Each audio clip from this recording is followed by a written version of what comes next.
I'm Chris Whitehurst, and this is the Terms, Tips, and Tricks for Real Estate. Each episode, I tackle a different term or trick to teach and guide you through the journey of real estate. Go ahead and subscribe and ring the notifications bell. There's a new one of these episodes every week. This is episode 78, and it's actually part one in a 6-part series. As your real estate agent, my obligations to you could be wrapped up in a simple term, OLDCAR.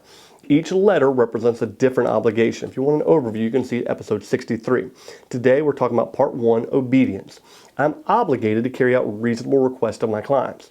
If you ask me to relay info to the buyer's agent or request information from a seller, my obligation would be to do so.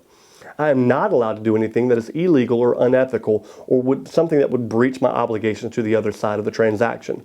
Those would be considered unreasonable requests and would not be required of me. If you like these videos, there's more of them along with a ton of other great content on my website at chriswhitehurst.com. You can check me out on Facebook, YouTube, and other popular social media sites. Be sure to like and subscribe on each so you can stay plugged in and updated on all things real estate. Until next time, I'm Chris Whitehurst. Welcome home.